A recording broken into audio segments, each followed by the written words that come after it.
खैर मकदम है आप सभी का बिग बुलेटिन में। आपके साथ मैं हूं समीर अब्बास। चुनाव आयोग के बाद अब दिल्ली हाईकोर्ट से भी दिल्ली की आम आदमी पार्टी को ऑफिस ऑफ प्रॉफिट के मामले में बड़ा झटका लगा है। चुनाव आयोग ने अदालत की शरण में आए आप विधायकों को तुरंत राहत देने से इनकार कर दिया है। अदालत ने आपको फटकार लगाते हुए यह भी कह दिया कि वक्त रहते आप इलेक्शन कमीशन के पास क्यों नहीं गए, और अगर बुलाने पर भी आप नहीं जा रहे तो इलेक्शन कमीशन किसी भी आदेश के लिए आजाद है। इससे पहले जैसे ही खबर यह आई कि ईसी ने 20 एमएलएस की सदस्यता रद्द करने की रिकमेंडेशन प्रेसिडेंट के पास भेज दी है, आपने चीफ इलेक्शन कमिश्नर और पीएम मोदी पर हमला बोलना शुरू कर दिया। आरोप यह लगाया गया कि इलेक्शन कमीशन पीएमओ का लेटर बॉक्स बन गया है और सीईसी यानी चीफ इलेक्शन कमिश्नर बीजेपी के एजेंट की तरह काम कर रहे हैं और मंडे को होने वाले अपने रिटायरमेंट से पहले पीएम मोदी को खुश करने की कोशिश में। सत्ता में आने के महीने भर बाद ही मार्च 2015 में 21 विधायकों को सीएम केजरीवाल ने पार्लियामेंट्री सेक्रेटरी के पद पर नियुक्त किया था। अब यही कदम उनके लिए गले की हड्डी बन गया है। बड़ा सवाल यह है कि क्या वाकई इस फैसले के बाद दिल्ली की सरकार संकट में है, जो कांग्रेस और बीजेपी केजरीवाल का इस्तीफा मांग रहे हैं। इसी पर करेंगे बात अपने तमाम खास मेहमानों से, लेकिन पहले यह रिपोर्ट।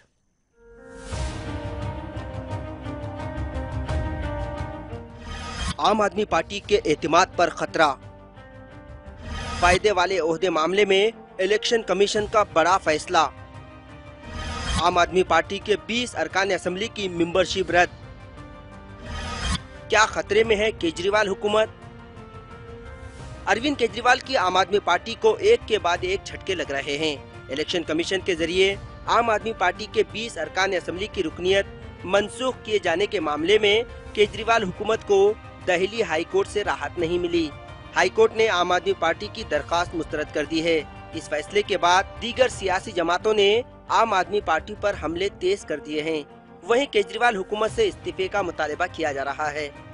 लगभग 15 एमएलए ऐसे हैं जिन पर केसेस चल रहे हैं और जहां तक हमारी जानकारी है 12 विधायक ऐसे हैं जो अरेस्ट हो चुके हैं, कभी ना कभी अरेस्ट हो चुके हैं,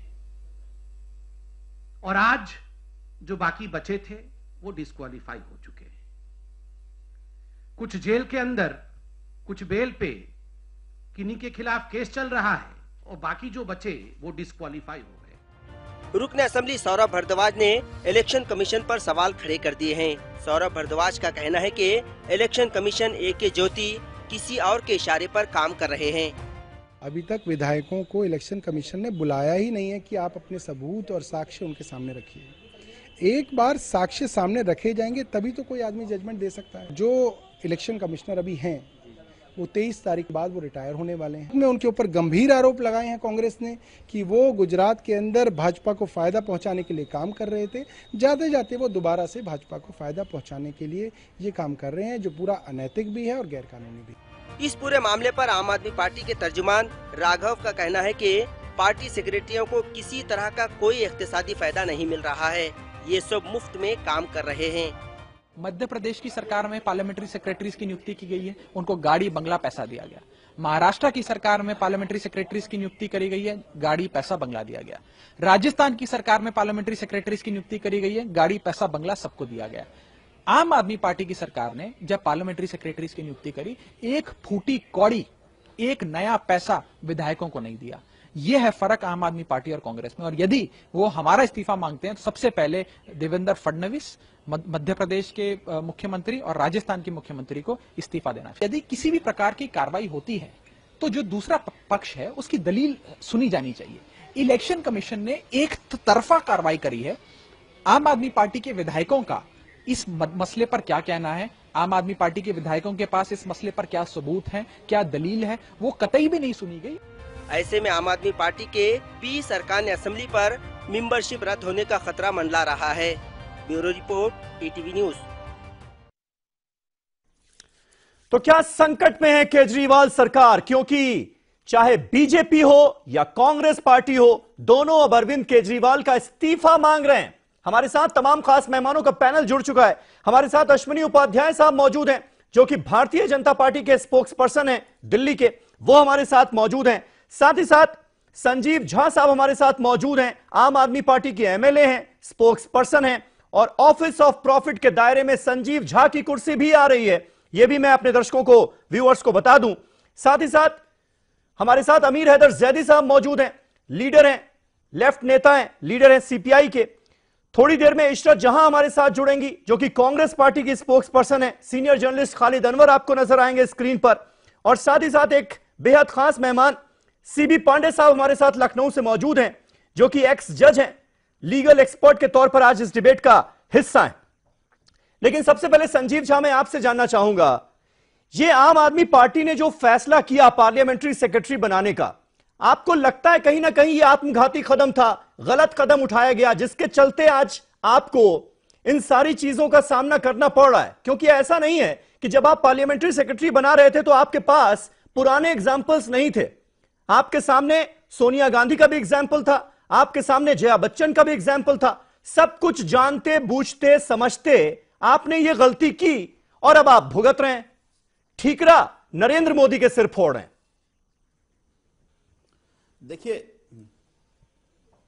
देखिए पार्लियामेंट्री सेक्रेटरीज दिल्ली में या देश के अन्य राज्यों में कोई पहली बार नहीं बना है। पार्लियामेंट्री सेक्रेटरीज दिल्ली में भी बनते रहे हैं और देश के अन्य जगह में भी बनते रहे हैं। अरुणाचल प्रदेश में तो बीजेपी रूल है, वहां 31 पार्लियामेंट्री सेक्रेटरीज हैं। तो मेरा यह कहना है कि पार्लियामेंट्री सेक्रेटरी पहली बार नहीं बनाया गया था। दूसरी बात कि जब पार्लियामेंट्री सेक्रेटरीज हम लोगों को अपॉइंट किया गया, उसमें हमें यह कहा गया कि किसी भी तरह की बेनिफिट, कोई भी पर्क नहीं दिया जाएगा, चाहे गाड़ी या बंगला या सैलरी, कोई भी एडिशनल बेनिफिट नहीं दी जाएगी। या केवल मंत्री ट्रांसपोर्ट का तो था ना, कन्वेंस का तो था ना, आया ऑफिस ऑफ प्रॉफिट का, तो इसमें हाँ जी नहीं, मैं अपनी बात कंप्लीट कर लेता हूं। जब ये ऑफिस ऑफ प्रॉफिट की बात नहीं, मैंने कहा, मैं जो आप कह रहे हैं उसी में मैं जोड़ रहा हूं।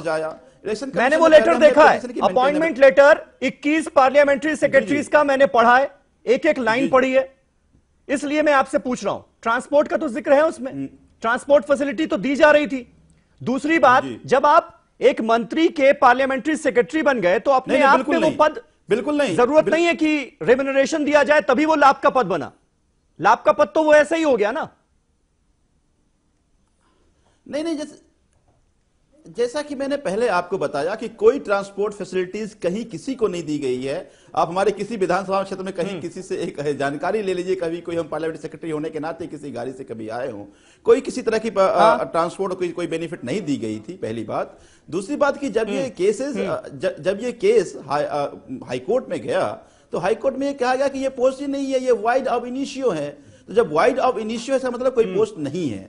अब जब बात इलेक्शन कमीशन की आती है, देखिए एक चीज मैं बता दूं कि नेचुरल जस्टिस ये कहता है कि आप दूसरी संजीव, मैं इलेक्शन कमीशन पर आऊंगा, पहले तो मैं आपकी गलती का जिक्र कर रहा हूं। एक मिनट संजीव, आपने जिक्र किया कि कहीं भी ट्रांसपोर्ट फैसिलिटी का जिक्र नहीं है। मेरे पास लेटर है जो अपॉइंटमेंट लेटर है 21 पार्लियामेंट्री सेक्रेटरीज का, उसमें एक लाइन लिखी हुई है, the parliamentary secretaries will not be eligible for any remuneration और any perks of any kind from the government, however they may use government transport for official purposes। जी, ये लाइन लिखी हुई है, तो यानी ट्रांसपोर्ट फैसिलिटी तो थी, वही कहना है कि जिसका इस्तेमाल आप लोग कर रहे थे, ऑफिशियल पर्पसेस यूज करेंगे। नहीं, लेकिन मैं, ठीक है, बोलिए आप अपनी बात। अगर मंत्री के साथ हम उसकी गाड़ी में जा रहे थे, मतलब नहीं है कि मैं उस गाड़ी को उपयोग कर रहा हूं।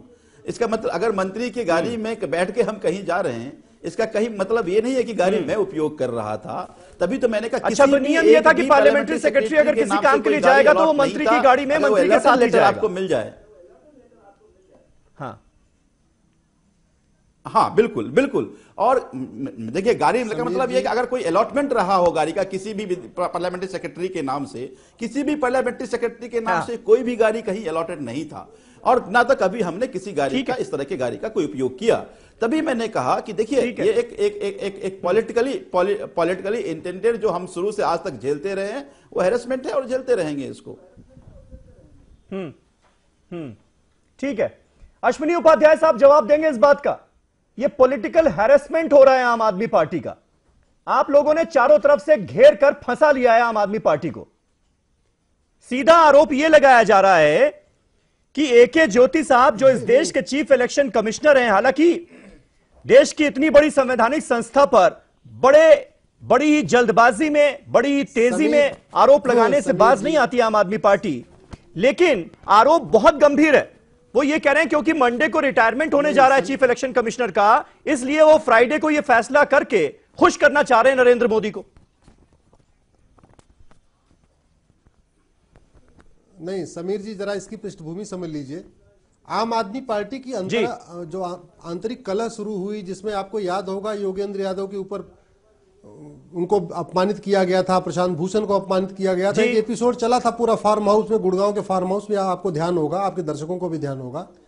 उसके बाद इनको लगा कि पार्टी में कहीं टूट फूट हो जाएगी, इसलिए इन्होंने 21 लोगों को बाकायदा, जिस प्रदेश में केवल 7 लोग मंत्री बन सकते हैं, उस प्रदेश में 21 लोगों को इन्होंने रेवड़ी बांट दी। ये बांट दिया इन्होंने रेवड़ी मार्च में। 3-4 महीने के इस बीच में एक युवा लड़का 25 साल का, उसने माननीय राष्ट्रपति जी को चिट्ठी लिख दिया।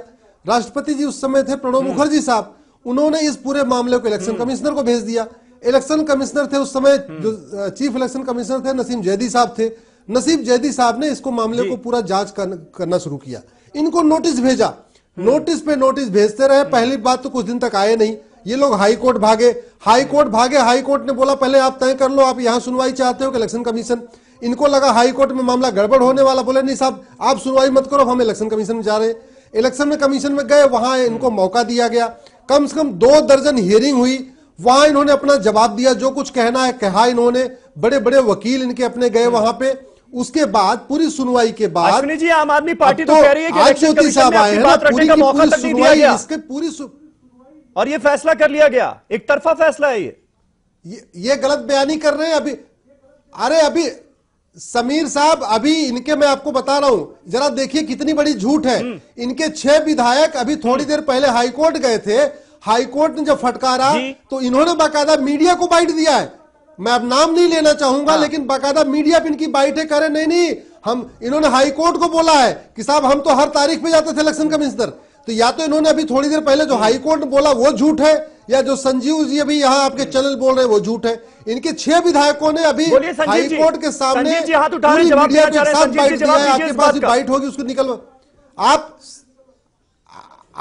आप नितिन त्यागी हैं वहां पे और बहुत सारे लोग, उनकी बाइट सुन लीजिए। उन्होंने बोला है हाईकोर्ट को एफिडेविट बोला, अश्विनी जी जवाब सुन लीजिए एक मिनट संजीव का।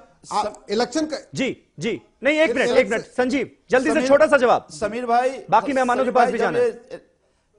हाँ बिल्कुल समीर भाई, जब ये पिटीशन आया था इलेक्शन कमीशन में, हमने पिटीशन की मेंटेनेबिलिटी पे चैलेंज किया था। पिटीशन मेंटेनेबिलिटी में जितने भी केस, जितनी भी डेट है, हम हर एक डेट में अपियर हुए। उसके बाद हाईकोर्ट का एक डिसीजन आता है, जिसका मैंने जिक्र पहले किया कि ये जो पार्लियामेंट्री सेक्रेटरी का पोस्ट है ये वाइड अब इनिशियो है, तो फिर हम हाईकोर्ट बीच में चले जाते हैं। हाईकोर्ट में जाकर हम कहते हैं कि भाई अगर आप बताइए कि अगर ये पोस्ट ऑफिसर प्रॉफिट बनता है कि नहीं बनता है। उसके बाद एक नोटिस आती है। भैया आप टेक्निकलिटी पे नहीं जाओ, आप पूरी कहानी मत बताओ। हाईकोर्ट में हमारी हियरिंग चल आप जनता से माफी मांगो, दिल्ली की जनता से माफी मांगो, इस्तीफा दो, हमें समय दिया जाए। उसके बाद एक चिट्ठी आ जाती है कि आप फाइनल आर्ग्यूमेंट के लिए रिटन सबमिशन दीजिए। हमने रिटन सबमिशन दिया। मेरा यह कहना है कि आप हमें आर्ग्यूमेंट करने के लिए हमेशा यही होता था कि हम रिटन सबमिशन देते थे और हमें आप बुलाते थे कि भाई इस पे आर्ग्यूमेंट ही हो जाए। मेरा यह कहना है कि आपने हमें आर्ग्यूमेंट करने का टाइम नहीं दिया, आपने मुझे बुलाया नहीं, आपने हमारी बात नहीं सुनी।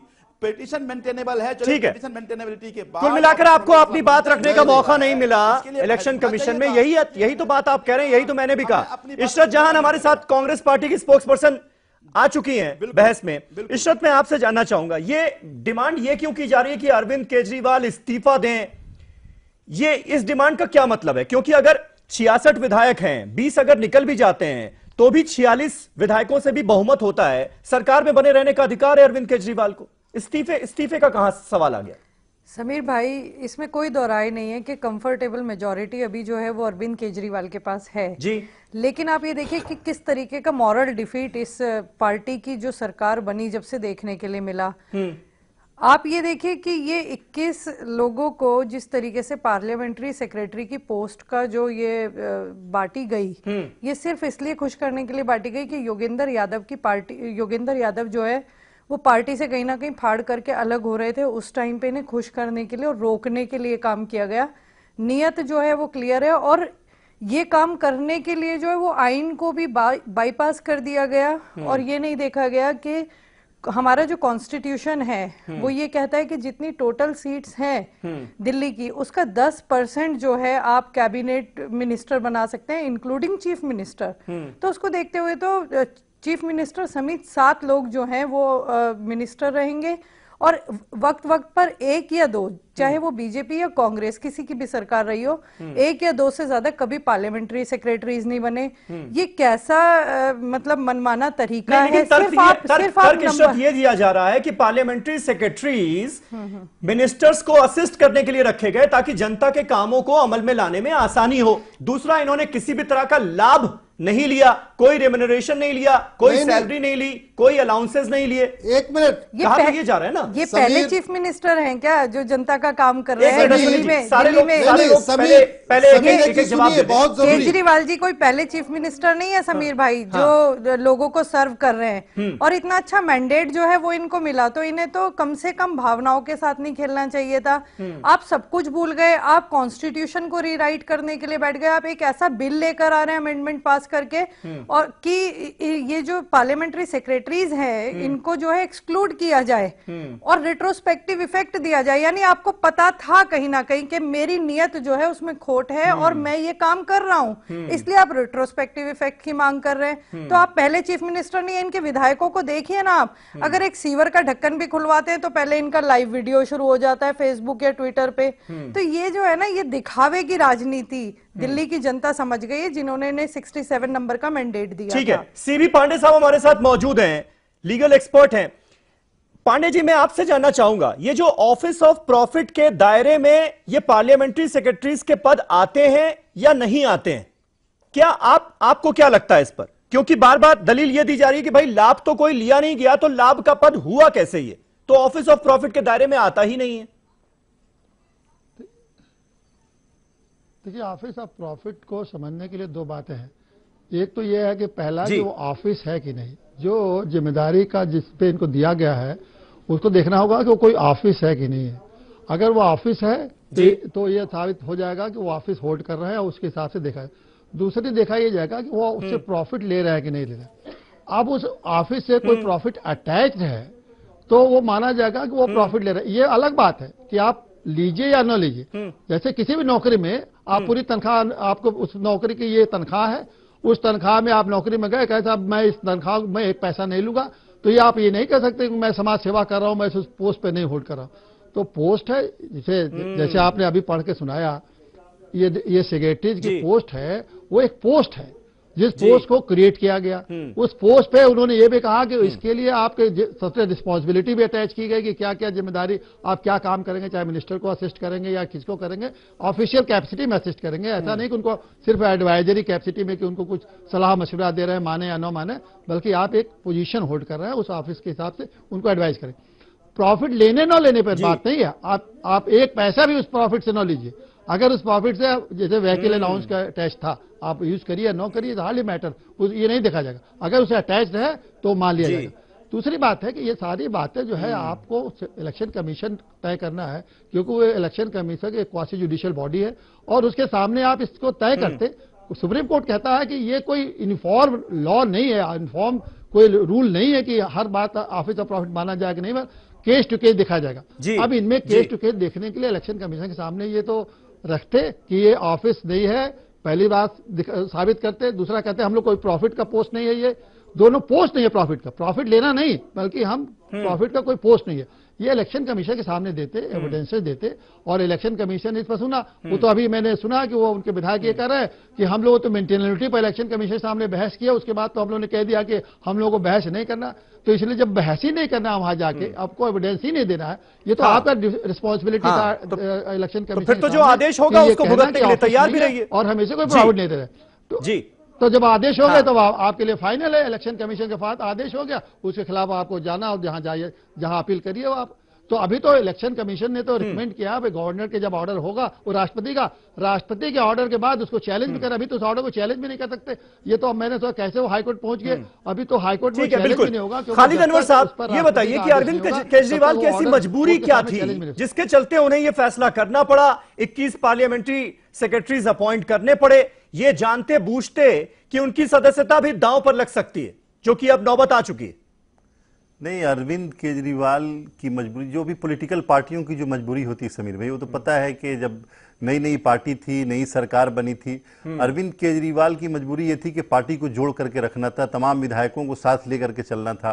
67 विधायक चुनकर आ गए थे, रेवड़ियां बांटनी थी सबको, सब नए थे, सब समझ रहे थे कि हम मिनिस्टर बनाए जाएंगे, ये मजबूरी थी। लेकिन इसमें कुल मिला करके अरविंद केजरीवाल की टेक्निकल गलती हुई। वो नए लोग थे, उनको पता नहीं था कि हुकूमत कैसे चलानी है, क्या पोस्ट देना है, किसको देना है, और वो फंस गया और लगातार फंसते चले गए। उन्होंने खुद ऑफिस ऑफ प्रॉफिट भी दे दिया, फिर असेंबली में कानून भी लेकर के आगे इनको अलग किया जाए, तो लगातार फंसते चले गए। और इसमें यह कहना जो कॉन्स्टिट्यूशनल अथॉरिटीज हैं या हमारे इदारे हैं, इंस्टीट्यूशंस हैं, उनके ऊपर सवाल खड़ा करना बहुत मज़ाक खेज है। आप हर बात में सवाल खड़ा करें इलेक्शन कमीशन ऑफ इंडिया पे या राष्ट्रपति भवन पे, या ऐसे इंस्टीट्यूशन को बचा के रखना बहुत जरूरी है। देखिए समीर भाई, ये बात यूपीए की जब पहली सरकार थी तब भी आई थी, और खुद सोनिया गांधी ने ऑफिस ऑफ प्रॉफिट के चक्कर में खुद से रिजाइन किया और वो इलेक्शन उन्होंने लड़ा। इसी तरह बीजेपी के कई लीडर ने रिजाइन करके भी अपना पद छोड़ना पड़ा। तो इसमें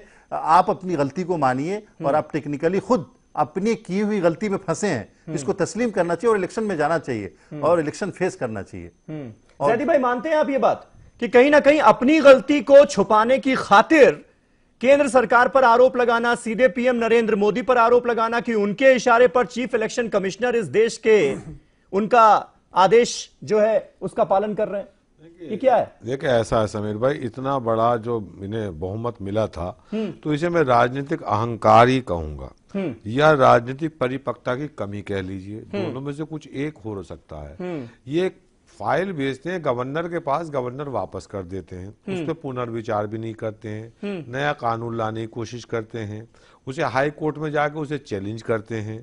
तो ये सारी चीजें उसकी तरफ से हुई है, ये इनकी अहंकार कह लीजिए, राजनीतिक परिपक्वता कह लीजिए। लेकिन मैं इसे एक चीज और नजरिए से देखता हूं, अगर सिर्फ इस फैसले को ऑफिस ऑफ प्रॉफिट की हैसियत से देखा जाए तो बहस थोड़ी छोटी हो जाएगी और जल्दी निर्णय आने की वजह होगी। उत्तर प्रदेश का एक केस मुझे नजर आता है, जब मायावती के कुछ विधायक टूट के बीजेपी में चले गए थे और चुनाव आयोग के अंदर वो फैसला गया था 5 साल तक सरकार चली, कोई निर्णय नहीं आता है। लेकिन यहाँ पे तत्परता जब दिखा दी जाती है, जब बीजेपी और कांग्रेस के अलावा अगर किसी और पार्टी के साथ इलेक्शन चुनाव आयोग का कुछ आता है तो वो चुनाव आयोग बड़ी तत्परता से फैसला लेता है। और मैं तो ये कहूंगा कि यहाँ पर आम आदमी पार्टी की जो राजनीतिक इनकाउंटर, मतलब फिर तो आप भी मंशा पर सवाल खड़े करते हुए नजर आ रहे हैं ना जैदी भाई, जब आप कह रहे हैं इस मामले में तत्परता से फैसला किया, तो कहना क्या चाह रहे हैं, खुलकर कहिए। या तो सुन लीजिए, राजनीतिक इनकाउंटर होता हुआ मुझे नजर आता है। अच्छा, वहां तो कमी है, वो हर सत्ताधारी दल बीजेपी हो, पॉलिटिकल इनकाउंटर हो रहा है आम आदमी पार्टी का। कौन कर रहा है? जो भी कर रहा है वो आपके सामने, तो बता दीजिए ना कौन कर रहा है। नहीं, चुनाव आयोग मंडे में रिटायरमेंट ले रहा है, फिर आज वो फैसला दे रहा है फ्राइडे के अंदर। इतनी तत्परता क्या थी? एक नोटिस भेज के लास्ट वार्निंग दे के भी सुना जा सकता था। दूसरे चुनाव आयोग में क्वेश्चन चिन्ह जब लग जाता है, जब गुजरात से आगे पीछे कर दी जाती है कहने से, तो ये सारी चीजें नजर आती हैं। लेकिन राजनीतिक आम आदमी पार्टी की कमी है कि आम आदमी पार्टी जिस उद्देश्य के लिए मैदान में आई थी, जो उन्होंने पूरे आंदोलन का भी शोषण किया है, वो आ गए थे कि हम साहब वो जन लोकपाल लाएंगे, उसे ठंडे बस्ते में डालने का काम आदमी पार्टी ने किया। ये कह के साहब वो सेंटर पास नहीं करने जा रहा है। ठीक है, अन्ना हजारे का जो दोहन और शोषण इन्होंने किया है, तो इन्हें वो अहंकार हो गया था। एक ठोकर लगनी भी जरूरी थी ताकि ये भी थोड़ा जमीन पे आके बात करे। हमने भी आम आदमी पार्टी, मतलब राजनीतिक शुचिता के जो बड़े बड़े पैमाने सेट करने की बात की गई थी, उस पैमाने पर खरी नहीं उतरी आम आदमी पार्टी। आप कुल मिलाकर ये कहना चाह रहे हैं? छोटा सा मुझे ब्रेक लेना पड़ेगा। अश्विनी उपाध्याय साहब जवाब देना चाह रहे हैं, मैं आऊंगा अश्विनी जी आपके पास। एक छोटा सा ब्रेक ले रहे हैं। क्या वाकई आम आदमी पार्टी की केजरीवाल सरकार संकट में है? ये हमारा आज का सवाल। छोटा सा ब्रेक ले रहे हैं, फौरन होते हैं हाजिर और इस बहस को आगे बढ़ाते हैं।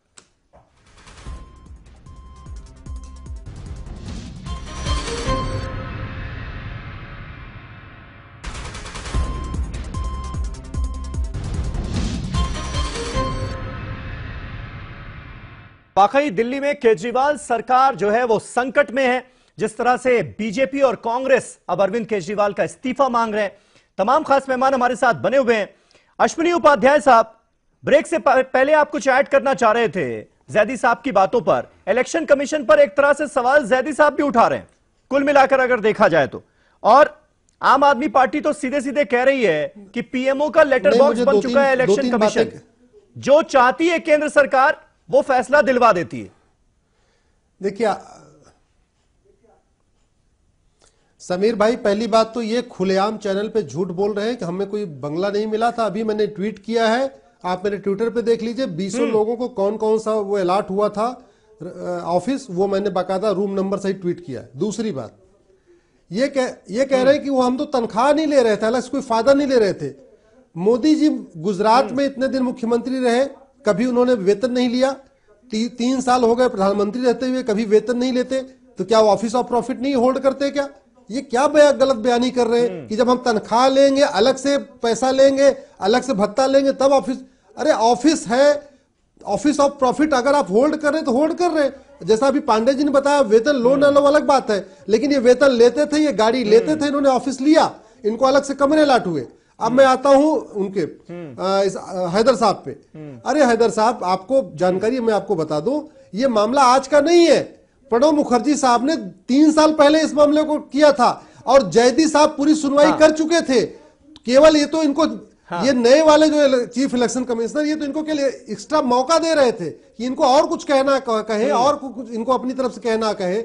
अब ये बताइए, नहीं टाइमिंग पर सवाल खड़े किए जा रहे हैं ना अश्विनी जी, टाइमिंग पर सवाल खड़े कर रही हैं जब वो किसी कि मंडे को उनका रिटायरमेंट होना और फ्राइडे को उन्होंने उसी का जवाब दे रहा हूं, विधायकों की सदस्यता रद्द करने का रिकमेंडेशन चली गई, इसलिए सवाल हो रहे हैं। हाँ बिल्कुल बिल्कुल, ये क्यों जरूरी मैं आपको बता रहा हूं।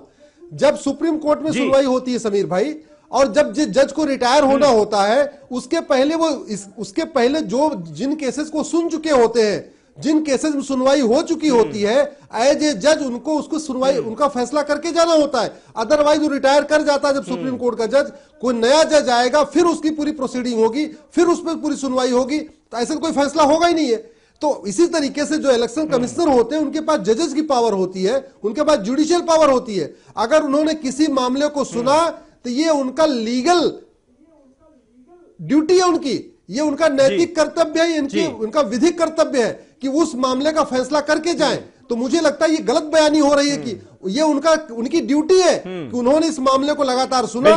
उसके पहले नसीम जैदी साहब सुन रहे हैं, बहुत अच्छी बात की आपने संजीव झा साहब, एक्स्ट्रा टाइम संजीव झा साहब इसका जवाब दीजिए, क्योंकि आधार जिस आधार पर आप लोगों ने इस देश के चीफ इलेक्शन कमिश्नर पर सवाल खड़े कर दिए, उनको कटघरे में खड़ा कर दिया, उसका आधार तो यही था कि भाई मंडे को रिटायरमेंट होने वाला है, फ्राइडे को उन्होंने फैसला दे दिया। दूसरा मैं बता दूं किस बात को आपने आधार बनाया, चीफ सेक्रेटरी रहे एके ज्योति साहब जब नरेंद्र मोदी गुजरात के चीफ मिनिस्टर थे। इससे ज्यादा और कोई बात है क्या जिसे आप आधार बना सके? इन्हीं 2 बातों के आधार पर देश के चीफ इलेक्शन कमिश्नर पर आप आरोप लगा रहे हैं ना, या और कोई बात है तो बता दीजिए। समीर भाई इस पैनल में 3 लोग थे। वास्तव में chief election commissioner Najeem Zaidi साहब थे, साथ में रावत जी थे और एके ज्योति जी थे। रावत जी ने अपना से रिक्यूज कर लिया। अगर यही फैसला, अगर इनका यही लॉजिक है तो नजीम जैदी जी को देना चाहिए था फैसला, चूंकि 3 CO हुआ करते थे। मेरा ये कहना है कि हमने तो ये भी पूछा था, जब इन्होंने नोटिस दिया तो हमने ये पूछा पहले क्लियर तो कीजिए, सुनेंगे कौन? तो आप बोलते हैं 1 साल में फैसला क्यों दे दिया? तो क्या रावत जी साहब अगर फैसला करते तो बोलते आपने मुझे पूरा मौका नहीं दिया। मेरी बात सुन लीजिए आप पहले। अरे भैया आप में इंटरफेयर नहीं, मेरी बात सुन लो पहले आप। दूसरी बात हम इसलिए कह रहे हैं एके ज्योति जी, अरे भगवान जैसा मैंने भैया कम से कम थोड़ा सा शर्म करिए, थोड़ा सा शर्म करिए। अगर ऑफिस ऑफ प्रॉफिट थी सुप्रीम कोर्ट पर तो हमारी बात सुननी चाहिए थी। अरे आप सुप्रीम कोर्ट का सवाल हमारी बात सुननी चाहिए थी। कंटेम्प्ट ऑफ कोर्ट हो जाएगा। अश्विनी जी सुन लेते हैं, अश्विनी जी आज इस देश सुन लीजिए ना, संजीव कॉन्स्टिट्यूशनल बॉडी संजीव को भी सुन लीजिए जी। कॉन्स्टिट्यूशनल बॉडी क्राइसिस में है। आज इस देश में संवैधानिक बॉडी जिस तरह से कॉम्प्रोमाइज हो रहा है, मैं मानता हूं कि यह बहुत बड़ा खतरा है। मुझे लगता है कि चीफ इलेक्शन कमिश्नर बहुत बड़ा ओहदा है, संवैधानिक पद है, लेकिन जिस तरह से देखिए ये कह रहे थे कि भाई ये इलेक्शन ये जा रहे थे, इनको सुनाना चाहिए था। तो सीसी कौन हुआ? Chief election commissioner Najeem Zaidi साहब ने जिन्होंने सुना था। तो फैसला उनको देना चाहिए था। तो मेरा ये कहना है कि आज 22 मंडे को इनकी रिटायरमेंट है, वहां से चिट्ठी तैयार हो गई है। आज इन्होंने अपना ऑर्डर सुना दिया। तो कभी मुझे लगता है कि ये किसी न किसी, अच्छा मुझे ये बताइए संजीव ये चीजें हो रही है। और चीफ इलेक्शन कमिश्नर के इस फैसले के बाद आप हाईकोर्ट गए ना, हाईकोर्ट से भी आपको फटकार पड़ी, फिर हाईकोर्ट के जज पर भी आप सवाल उठा दीजिए। हाँ बिल्कुल गए, उनको भी कहिए कि वो केंद्र सरकार के इशारे पर फैसला दे रहे हैं, फटकार लगा रहे हैं। बिल्कुल गलत बात है। समीर भाई उच्च न्यायालय ने 2 बातें कहा है। उन्होंने समीर सुनिए, सीसी को पूछा है कि क्या आपने कोई इस तरह का ऑर्डर दिया है क्या? पहली बात सुन ले मेरी बात। दूसरी बात, मंडे को यह सुनवाई आगे जारी रहेगी। तो ये जो कह रहे हैं कि नहीं ठीक है, लेकिन तुरंत राहत से तो इनकार कर दिया ना, तुरंत राहत से इनकार कर दिया। आपको यह भी कहा कि आप ईसी से कांटेक्ट क्यों नहीं करते? जब वो लोग, जब ईसी से आपको नोटिस मिलता है तो आप अपना पक्ष रखने क्यों नहीं जाते? इसलिए, और अगर आप नहीं जा रहे हैं तो इलेक्शन कमीशन आदेश के लिए आजाद है, बोला है ना। नहीं वो इसलिए कि उन्होंने कहा। समीर मैं बहुत जरूरी बात बताना चाह रहा हूं, जरा सुनिए। एक मिनट। तो उनके वकील जवाब देने के कंडीशन में नहीं थे, तभी चीफ इलेक्शन कमिश्नर से पूछा, उनको पूछा गया है कि क्या इस तरह का ऑर्डर है। ऑर्डर होने के बाद ही आगे बात की जाएगी। तो मेरा ये कहना है, देखिए आज ये दोनों नैतिकता की बात करते हैं। मैं कांग्रेस के इस से पूछना चाहता हूं मैं कि मेघालय में 18 गुमराह कैसे कर रहे हैं, जरा समझिए। इन्होंने बेशर्मी की हद कर दिया गुमराह करने के मामले में। नागालैंड में 26 पार्लियामेंट्री सेक्रेटरी वाला सरकार बचाया। आज अरुणाचल प्रदेश, अरे सुनिए भैया, सुनिए पहले नागालैंड मत चलिए, दिल्ली में रहिए। हो रही है। तो मेरा ये कहना है समीर, जयदी साहब और रावत साहब, एक मिनट अश्विनी जी, मैं जब आपके पास आऊंगा ना तो आप अपनी बात कह दीजिएगा। जिस तरह एक मिनट मुझे सुनने दीजिए। दोनों भस्मासुर के बीच में हम हैं। भस्मासुर, अच्छा ठीक है। इशरत जहां हमारे साथ है कांग्रेस पार्टी से। एक मिनट अश्विनी जी सुनिए ना, दूसरों को भी सुना कीजिए थोड़ा। इशरत जी, कुल मिलाकर आरोप यह लगाया जा रहा है, कुल मिलाकर आम आदमी पार्टी अब यह कहने की कोशिश कर रही है भाई ये कोई नया काम नहीं है, ये बीजेपी की सरकारें, कांग्रेस पार्टी की सरकारें पहले से करती आई हैं। आज हमने कर दिया तो दोनों ने मिलकर हम पर दबाव बनाकर हमारी ये हाल कर दी। कुल मिलाकर बात वो ये कहने की कोशिश कर रहे हैं। समीर जी, मैं संजीव झा जी को सुन रही हूँ कि किस तरीके से अब आम आदमी पार्टी के विधायक ये डिसाइड करेंगे कि ईसी में फैसला बैठ के कौन देगा, हाई कोर्ट का फैसला आना क्या चाहिए। ये प्रेयर नहीं करते, ये तो ये चाहते हैं कि हम जो बताएं वो उस पर बस साइन होने चाहिए। तो इस तरीके की इतना ज्यादा तकब्बुर होना, सिर्फ ये मैंडेट, अभी भी आप, मैं फिर कहूंगी कि आप कंफर्टेबल जोन में हैं क्योंकि आपके पास मेजॉरिटी है, लेकिन आप ये मत भूलिए कि आपका मॉरल डिफीट है। कुछ विधायक जो है, अभी आपने बात की कि बीजेपी और कांग्रेस के बीच में किस तरीके की, पहली बात तो आप अपनी लैंग्वेज यूज कर रहे हैं उसको देखिए, लेकिन मैं साथ साथ कहना चाहूंगी कि जो फेक लॉ डिग्री का मामला आया था आम आदमी पार्टी के लॉ मिनिस्टर का, वो भी शायद कांग्रेस के कहने पे लॉ डिग्री प्रोक्योर की गई होगी, या जिस तरीके से मॉलेस्टेशन के केस में, डोमेस्टिक वायलेंस के केस में आपके विधायक जो है जेल की हवा खा के आ रहे, तो वो भी कांग्रेस या बीजेपी के कहने से हुआ होगा। तो कम से कम आप अपना कंडक्ट देखिए, कितने विधायक आपके जेल जा चुके हैं, कितने विधायक आपको छोड़ चुके हैं, इंक्लूडिंग योर मिनिस्टर्स। मिनिस्टर आपके रिश्वत लेते हुए पकड़े गए हैं, और बचे कुचे जो ये 20 थे, 21 थे, ये आज घर बैठ गए। और ये किसी कांग्रेस या बीजेपी नहीं, बल्कि ये ईसी का फैसला, इसकी रिस्पेक्ट करनी चाहिए, क्योंकि कॉन्स्टिट्यूशन को बाईपास करना केजरीवाल सरकार ने दिखा दिया है कि आपकी नीयत क्या है। लेकिन इतना भी अहंकारी मत होइए कि आप इसी के आज वर्डिक्ट को भी चैलेंज करेंगे इस तरीके से। ठीक है खालिद अनवर साहब, कुल मिलाकर इन 20 विधायकों की सदस्यता अगर रद्द हो जाती है, राष्ट्रपति का फैसला हालांकि अभी बाकी है लेकिन लगभग यह तय माना जा रहा है, तो ऐसे में सरकार को तो खतरा नहीं है, लेकिन इन 20 सीटों पर जब चुनाव होंगे दिल्ली में, तो क्या आम आदमी पार्टी की जमीन खिसकेगी? इसके आसार हैं क्या? देखिए, अभी एक चुनाव हुआ था बवाना में जी, और ऐसा महसूस हो रहा था कि वहां बीजेपी बहुत ताकत लगा रही, कांग्रेस ने बहुत गेन किया वहां पे। लेकिन आम आदमी पार्टी ने वो सीट काफी मार्जिन से जीत हासिल की उस सीट को। तो ये कहना बहुत जल्दबाजी होगी, चूंकि आम आदमी पार्टी अभी भी जमीन पे काम कर रही है, उसके वर्कर्स घूम रहे हैं और लोगों को समझा रहे हैं। कांग्रेस पार्टी के लोग अभी हवाओं में हैं और बीजेपी के लोग आम आदमी पार्टी के लोगों को उलझाने में तरह तरीके से परेशान करने में लगे हुए हैं। तो आम आदमी पार्टी में देखिए, आप ये मान रहे हैं कि बीजेपी परेशान कर रही है आम आदमी पार्टी को?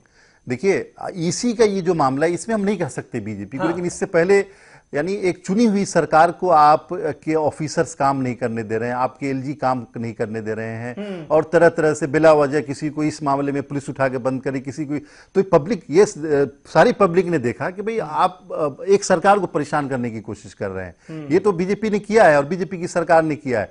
कांग्रेस ने ये किया कि बस प्रेस कॉन्फ्रेंस और आम आदमी पार्टी पे जो इल्जामात, लेकिन इन दोनों पार्टियों ने जमीन पे काम नहीं किया। अब आम आदमी पार्टी के कारकुनान ने जमीन पे काम किया और आज भी जो उसके वोटर हैं उसके साथ जुड़े हुए, थोड़ा बहुत हो सकता है कम हुए हों, लेकिन वो वोटर जो कांग्रेस का वोटर था खासतौर से, वो कांग्रेस की तरफ बहुत ज्यादा लौट के नहीं आए हैं और बीजेपी से तो बहुत ज्यादा मायूसी है राजधानी दिल्ली के लोगों को। हालांकि कॉर्पोरेशन में उन्होंने जीत हासिल की थी, लेकिन मुझे नहीं लगता कि विधानसभा में बीजेपी और कांग्रेस को बहुत ज्यादा फायदा होगा। हो सकता है कि कुछ सीटें आ जाए दोनों पार्टियों को दो, लेकिन आम आदमी पार्टी मुझे लगता है। जैदी साहब, अगर ये 20 विधायक इनकी सदस्यता जाती है तो किसको फायदा होता हुआ नजर आ रहा है इसका? देखिए समीर भाई, इंडिया अगेंस्ट करप्शन एक आंदोलन चला था और उसमें अंधे के हाथ बटेर लग गई थी। अब ये उसी लाइन पे जाकर दोबारा बटेर पकड़ना चाहते हैं। हमने भी चुनाव में अंदर आम आदमी पार्टी को पूरी दिल्ली में समर्थन दिया था, लेकिन मैं व्यक्तिगत एक अनुभव से कह सकता हूं कि मैं माफी मांग चुका हूं पहले इनके व्यवहार से, इनकी कार्य प्रणाली से। अब आता है यहाँ टेक्निकल मामला, मैं उस पर तो जाना ही नहीं चाहता हूं। अभी अगर मान लो इनके अब भी है कि ये राजनीतिक अहंकार छोड़ें और जो सम्मान है प्रजातंत्र का वो करें। अभी इनके पास अभी तो वहां पे आएगा राष्ट्रपति, उस पर क्या मोहर लगाएंगे, क्या करेंगे, उसके बाद सुप्रीम कोर्ट अभी इनके सामने पड़ा है और सुप्रीम कोर्ट ने बहुत ऐसे निर्णय हैं जो प्रधान राष्ट्रपति के बदले हैं। उत्तराखंड हाई कोर्ट का वो मामला आपको याद होगा, उत्तराखंड के अंदर कांग्रेस की सरकार, वहां पे राष्ट्रपति शासन लागू हो गया था, राष्ट्रपति के साइन भी हो गए थे, उसके बाद सुप्रीम कोर्ट ने उसे बहाल भी किया है। तो ये हमारे पास और बहुत से एग्जाम्पल हैं, तो वहां अभी ये जा सकते हैं। अभी कोई अंतिम निर्णय नहीं आया, लेकिन आम आदमी पार्टी को भी अपने अहंकार की सीढ़ी से थोड़ा नीचे उतरने की आवश्यकता है। ठीक है, सीबी पांडे साहब हमारे साथ मौजूद हैं। पांडे साहब, आप खुद जज रहे हैं, इसलिए मैं आपसे जानना चाहता हूं इस मामले में जो भी डिटेल्स हमारे सामने हैं उसके आधार पर आपको क्या लगता है, क्या आप किसी भी सूरत में इन विधायकों की सदस्यता बच सकती है या फिर यह बात अब तय माना जाए कि इन्हें फिर से चुनाव में जाना होगा और फिर से जीतकर आना होगा? देखिए, इलेक्शन कमीशन के सामने तो इन्होंने जो सबूत रखा ही नहीं। इलेक्शन कमीशन सामने इन्हें रखना चाहिए था कि ऑफिस ऑफ प्रॉफिट नहीं है, तो वो रखा ही नहीं। तो जो इलेक्शन कमीशन का जो जजमेंट है, अगर उसको ऐसे देखिए तो वो जजमेंट तो ठीक ही है, जब क्योंकि इलेक्शन कमीशन ने बार बार कहा कि आप आइए, हमको बताइए कि एक ऑफिस ऑफ प्रॉफिट है कि नहीं है। तो ये तो खुद ही कह रहे हैं कि हम लोग तो इस पर गए नहीं, हम लोग तो इस पर अभी अपने ने सबूत ही नहीं रखा। अब इनके सामने जब ऑर्डर आ जाता है, राष्ट्रपति का ऑर्डर आ जाता है, तो उसके बाद इस ऑर्डर को वो चैलेंज करेंगे हाई कोर्ट में, और हाई कोर्ट में ज्यादा से ज्यादा इनको ये कोशिश करेंगे तो ये हो सकता है कि साहब हमें एक बार मौका दे दिया जाए इलेक्शन कमीशन में, हम फिर जाएं और वहां हम अपने सबूत को, जो हमारे पास सबूत है, साबित करना है कि इलेक्शन ऑफिस ऑफ प्रॉफिट है कि नहीं, हम इलेक्शन कमीशन के सामने रखें। अगर ये समझता है हाई कोर्ट कि ये इनको मौका देना चाहिए इलेक्शन कमीशन के सामने, तो फिर मैटर को रिमांड करता है, फिर भेज सकता है इलेक्शन कमीशन को कि देखे। लेकिन अगर इन्होंने जितना भी जो सबूत दिया है, अगर उसी से अगर होता है कि इसके अलावा उनके पास कोई साक्ष्य नहीं है, तो इलेक्शन कमीशन कहेगा कि आपने रिटर्न सबमिशन सबमिट किया, उसमें ऐसा कोई साक्ष्य तो लगाया नहीं है कि हम वहां भी भेजेंगे तो उसमें परिणाम में कोई फर्क नहीं पड़ेगा, तो रिमांड बैक भी नहीं करेगा, वो फिर भेजेगा भी नहीं, क्योंकि आपके पास कोई मटेरियल अगर है नहीं तो वहां मटेरियल हम भेज के टाइम वेस्ट करने से फायदा क्या। तो इसलिए हो सकता है कि हाईकोर्ट वो इनको मान जाए कि इलेक्शन कमीशन का जो जजमेंट है वो सही है, और जब जजमेंट सही है तो फिर उसके फिलहाल इनके ऑफिस ऑफ प्रॉफिट अगर है तो फिर इनकी सदस्यता खत्म हो जाएगी, इसमें कोई देरा नहीं। देखिए, इसमें इसको ये अथॉरिटी है, जुडिशियल बॉडी है, क्वासी जुडिशियल बॉडी है, उसके सामने लीगल ढंग से लड़ना चाहिए। ये कहना कि उन्होंने कहने से कर दिया, अगर मान लो कहने से भी कर दिया, अगर किसी कहने से भी उन्हें प्रभाव में इलेक्शन कमीशन ने कर दिया, लेकिन इलेक्शन कमीशन ने एक ऑर्डर पास किया होगा, ऑर्डर पास किया, उसके रीजन दिए होंगे, रीजन देने के साथ अपने आर्गुमेंट को उन्होंने सब्सटेंशिएट किया होगा। तो अब तो जो भी लड़ाई लड़नी है आप पार्टी को, उसके बेसिस पर लड़ाई लड़नी है। ये हाई कोर्ट में या सुप्रीम कोर्ट में ये थोड़ी कहेंगे कि मोदी जी कहने से उन्होंने कर दिया या किसके कहने दिया, ये इस पर बहस होगी भी नहीं और कोई बहस सुनेगा भी नहीं। आपको जो कहना है इलेक्शन कमीशन के आर्गुमेंट पे जो बातें कहनी है, जो मटेरियल आपके सामने इलेक्शन कमीशन के जजमेंट में है, अब तो राष्ट्रपति का जजमेंट हो जाएगा। अब तो इलेक्शन कमीशन ने एडवाइज किया है, अब तो वो राष्ट्रपति का जजमेंट आ जाएगा। तो राष्ट्रपति के जजमेंट में जो खामियां हैं उस पर आप कहिए।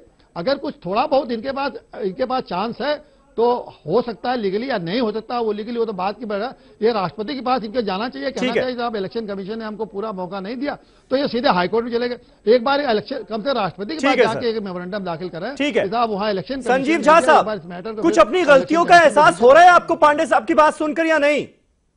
जो देश की संवैधानिक संस्थाओं पर बड़े बड़े आरोप लगाने की जल्दबाजी में आप लोग हमेशा नजर आते हैं, कुछ गलतियों का एहसास हो रहा है पांडे जी की बात सुनकर? नहीं देखिए, नहीं समीर भाई, हर आदमी का अपना ओपिनियन है। मैंने अपनी बात रखी। देखिए दो चीजें हैं, आप कह रहे हैं, हम बार बार मैं दो बातें कह रहा हूं कि जब हमें इलेक्शन कमीशन ने बुलाया नहीं, अगर हमें इलेक्शन कमीशन बुलाता तो हम जाते, हम अपनी बात रखते। जब रिटन सबमिशन की बातें थी तो हमने रिटन सबमिशन अपनी रिप्लाई सबमिट किया है। उसके बाद हमारा पक्ष तो सुनना चाहिए, हमें अपने साक्ष्य तो देने चाहिए। तो मेरा ये कहना है, देखिए हम बार बार जो कह रहे हैं, हम भी समझ रहे हैं इस बात की गंभीरता कितनी है, लेकिन अगर नेचुरल जस्टिस का गला घोटा जाए और उसके बाद भी आप अपनी बात न रखें तो फिर ऐसे कैसे चलेगा? देखिए आज जो लग रहा है भाई, तो अभी आपके सामने रास्ते खुले हुए हैं ना, जैसा कि पांडे साहब खुद बता रहे हैं, आप खुद गए भी हैं, हाई कोर्ट में जाने का रास्ता खुला है, सुप्रीम कोर्ट में जाने का रास्ता खुला है, लेकिन आप क्या कर रहे हैं? इन तरीकों को अपनाने से पहले आप मीडिया में आकर बयान दे देते हैं कि भाई चीफ इलेक्शन कमिश्नर जो है वो तो बीजेपी के एजेंट है, इसलिए उन्होंने हमारे खिलाफ ये फैसला दे दिया, बात खत्म।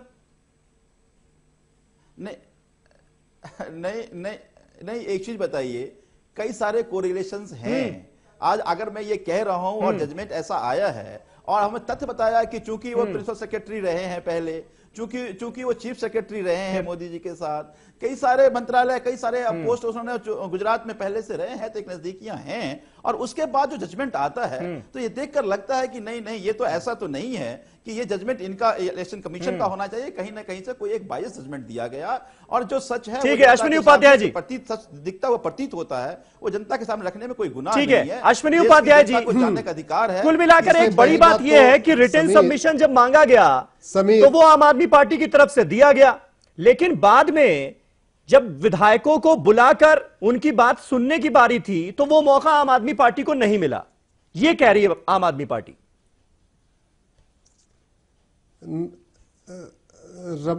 समीर जी एकदम सफेद झूठ बोल रहे हैं, सफेद झूठ बोल रहे हैं। मैं आपको बताता हूं, जो इसमें याचिका करता है वो हाईकोर्ट में वकालत करता है और कभी कभी सुप्रीम कोर्ट भी आता है।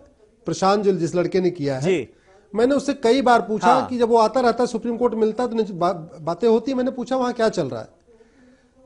जो उसने अपने पेपर रिप्रेजेंटेशन दिया था माननीय राष्ट्रपति, जो उस समय राष्ट्रपति थे प्रणब मुखर्जी साहब, उन्होंने एज इट इज रिप्रेजेंटेशन भेज दिया। उस समय चीफ इलेक्शन कमिश्नर थे नसीम जैदी साहब, उन्होंने बाकायदा बेंच बनाई। और जब बेंच बनती है, ये बेसिक जरा समझिए, जरा कैसे कंफ्यूज कर रहे हैं आम जनता को। मान लीजिए 3 लोगों की बेंच बनी और 3 लोग हियरिंग कर रहे हैं, एक आदमी अगर उसमें कोई रिटायर कर गया तो एक आदमी उसमें कोई जुड़ जाएगा। अब समस्या यह होती है अगर 2 लोगों ने हियरिंग किया और 2 के दोनों रिटायर हो गए, फैसला देना इसलिए जरूरी हो जाता है कि एक जैदी साहब पहले रिटायर हो गए, अगर ज्योति साहब अभी फैसला नहीं दे के जाते हैं तो एक नई बेंच बनानी पड़ती है अगले विवाद से।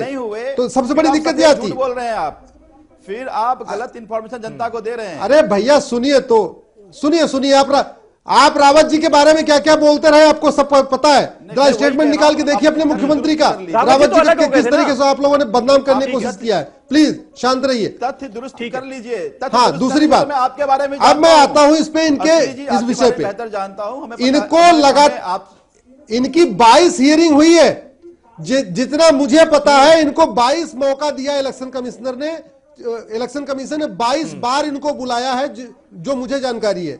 और बाकायदा डेट फिक्स की गई है, बाकायदा वहां बेंचे बैठ के इंतजार किए, सुबह 10 बजे से लेकर शाम तक बैठती थी। झूठ जनता को उधर से जो याचिकाकर्ता प्रशांत पटेल जाके बैठा रहता था, ये लोग आते नहीं थे। और आते क्यों नहीं थे आप समझिए, चूंकि इनके पास कोई जवाब नहीं था, चूंकि इनके पास कोई जवाब नहीं था देने का, इन्होंने जो इन्होंने कानून बनाने की कोशिश किया था, उस कानून को भी उस समय राष्ट्रपति प्रणब मुखर्जी साहब ने उसको खारिज कर दिया था, तो इनका कानून भी खारिज हो गया था। इनके पास जवाब नहीं था, जवाब देते क्या? गलत जानकारी जनता को दे रहे हैं आप। समीर अरे भैया, गलत क्या है, सही क्या है? बड़ी सीधी सी बात है, आपने बैकडोर से कानून बनाने की कोशिश किया। लेकिन अश्विनी जी जो आरोप लगा रहे हैं इशरत, क्या आप उसका सपोर्ट करती हैं? वो कह रहे हैं कि बाकायदा ऑफिसेज भी थे, इन लोगों ने बंगले भी लिए हुए थे, रहने के घर भी लिए हुए थे, आवास भी बुक कराया हुआ था, ये सारी चीजें हो रही थी, और अब उन चीजों को झुटलाने की कोशिश बता दें।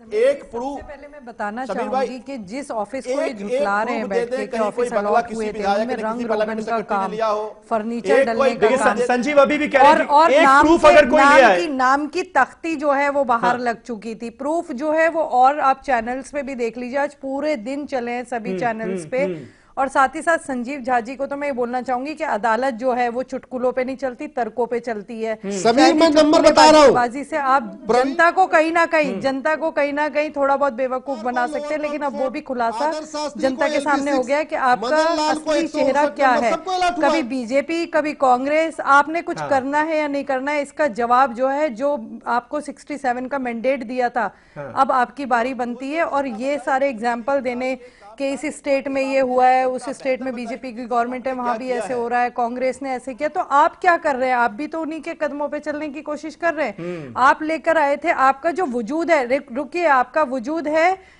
इंडिया अगेंस्ट करप्शन, लेकिन पूरी दिल्ली ने इस चीज की विटनेस है कि करप्शन अगेंस्ट केजरीवाल, वो देखने के सिवा कुछ और नहीं मिला है। तो अब ये चुटकुलेबाजी छोड़िए, काम कीजिए। जो बचे कुछे विधायक है उनका भी 1 साल बाद जो है चुनाव में, 1.5 साल बाद उनको जाना है। तो आप मैंडेट को रिस्पेक्ट करना सीखिए।